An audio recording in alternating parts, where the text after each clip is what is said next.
Hello guys, स्वागत है मेरे चैनल पर। आज हम 30+ इमरजेंसी इंजेक्शन के बारे में जानेंगे।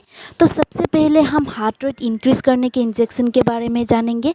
सो नंबर 1 है एट्रोपिन। ये ब्रेडिकार्डिया में यूज़ किया जाता है। ब्रेडिकार्डिया का मतलब है स्लो हार्ट रेट में यूज़ किया जाता है, हार्ट फेलर में भी यूज़ किया जाता है और पॉइजनिंग केस में भी यूज़ किया जाता है। ठीक है। उसके बाद एड्रेनलिन। एड्रेनलिन भी सेम है, हार्ट रेट इंक्रीज़ करने के लिए यूज़ किया जाता है। उसके बाद ब्लीडिंग, हैवी ब्लीडिंग में यूज़ किया जाता है। अगर ब्लीडिंग बंद नहीं हो रहा है तो उस कंडीशन पे एड्रेनलिन यूज़ किया जाता है। उसके बाद है डोपामिन। डोपामिन को भी स्लो हार्ट रेट में यूज़ किया जाता है और ब्लड प्रेशर इंक्रीज़ करने के लिए भी डोपामिन यूज़ किया जाता है। उसके बाद है आइसोलिन। सो आइसोलिन को भी हार्ट रेट इंक्रीज़ करने के लिए यूज़ किया जाता है। ठीक है। उसके बाद है ट्रांक्सेमिक इंजेक्शन। ये इंजेक्शन हैवी ब्लीडिंग पर यूज़ किया जाता है। अगर खून बंद ना हो उस कंडीशन पे ट्रांक्सेमिक यूज़ किया जाता है। एक्सीडेंट पे यूज़ किया जाता है। सीवियर इंजरी होने से भी यूज़ किया जाता है।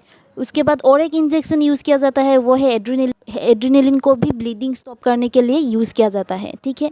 उसके बाद हम जानेंगे कुछ गैस्ट्राइटिस मेडिसिन के बारे में, जैसे कि रेनिटिडिन है, पेंटोप्राजोल है, रेबेप्राजोल है। ये सारे मेडिसिन क्या करते हैं, गैस्ट्रिक पेन पे यूज़ कर सकते हैं, पेप्टिक अल्सर पे यूज़ कर सकते हैं, हार्ट बर्न पे यूज़ करते हैं, सीने में जलन में यूज़ कर सकते हैं। ठीक है। उसके बाद कुछ पेन किलर भी है, जैसे कि आइबुप्रोफेन बैक पेन पे यूज़ कर सकते हैं, पीरियड्स पेन पे यूज़ कर सकते हैं। ठीक है। एस्पिरिन भी इन्फ्लेमेशन, अगर कहीं सूजन आ जाए तो सूजन पे यूज़ कर सकते हैं, फीवर में यूज़ कर सकते हैं, पेन होने से यूज़ कर सकते हैं। ठीक है। उसके बाद हम कुछ एंटीबायोटिक के बारे में जानेंगे। सो एंटीबायोटिक हम कब लेते हैं, जब बैक्टीरिया के द्वारा कुछ इन्फेक्शन हो जाए तब हम एंटीबायोटिक लेते हैं।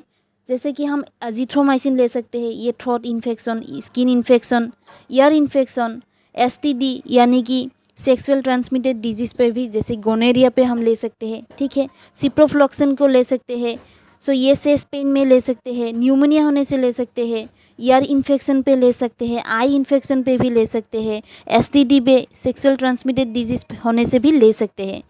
उसके बाद है सेट्रिजिन। सो ये डर्मेटाइटिस, स्किन इन्फेक्शन पे ले सकते हैं। ठीक है। एलर्जी में ले सकते हैं, रनी नोज, सर्दी होने से ले सकते हैं। ठीक है। उसके बाद है सेफिक्जिम। इसको हम gonorrhoea, STD, ear infection, urinary tract infection, basically हम इन्फेक्शन होने से हम एंटीबायोटिक लेते हैं। एमोक्सिलिन पे ले सकते हैं, ये भी skin infection, lungs infection, pneumonia, sexual transmitted disease, eye infection पे ले सकते हैं। उसके बाद है डाइफेनिड्रेमिन इंजेक्शन। ये एज्मा पे ले सकते हैं, एलर्जी रिएक्शन पे ले सकते हैं। फ्लोनिसोलाइड इंजेक्शन, ये भी हम अस्थमा, एलर्जी पे ले सकते हैं। एविल इंजेक्शन, ये एलर्जी होने से ले सकते हैं, शरीर में इचिंग होने से ले सकते हैं, स्किन रेशेस, ठीक है, रेड स्पॉट पे ले सकते हैं। उसके बाद है मेट्रोनिडाइजल, ये डिसेंट्री पे ले सकते हैं, डायरिया होने से ले सकते हैं, डेंटल इन्फेक्शन होने से ले सकते हैं। ठीक है।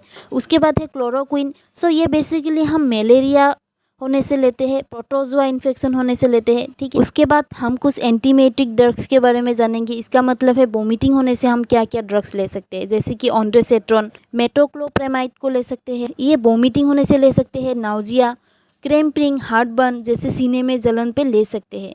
उसके बाद हम कुछ सेडेटिव ड्रग्स के बारे में जानेंगे। सो सेडेटिव ड्रग्स को बेसिकली सेंसलेस करने के लिए, स्लीपिंग के लिए और बेहोशी करने के लिए सेडेटिव ड्रग्स को यूज़ किया जाता है। जैसे कि है हमारा प्रोपोफोल है, ठीक है, मिडाजोलम है, जाइलोकेन, बेंजोडाइजेपिन्स, एटोमिडेट, ये सारे मेडिसिन क्या है, सेडेटिव ड्रग्स है और इसको बेहोशी करने के लिए दिया जाता है।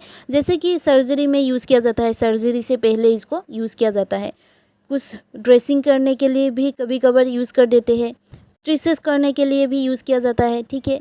उसके बाद हम जानेंगे डाययूरेटिक के बारे में। सो डाययूरेटिक कब यूज़ किया जाता है, जब शरीर में एक्स्ट्रा फ्लूइड जमा होने लगता है तब उसको किडनी के द्वारा बाहर निकलने के लिए डाययूरेटिक यूज़ किया जाता है। ठीक है। डाययूरेटिक जैसे कि फुरोसेमाइड है। सो फुरोसेमाइड को कब यूज़ किया जाता है, जब शरीर में फ्लूइड जमा होने लगे। उसके बाद हम कुछ एंटीकोगुलेंट के बारे में जानेंगे। सो एंटीकोगुलेंट बेसिकली हमारे ब्लड को क्लॉट होने से रोकता है। क्लॉट यानी ब्लड को जमने से रोकता है, इसलिए इसको एंटीकोगुलेंट कहा जाता है।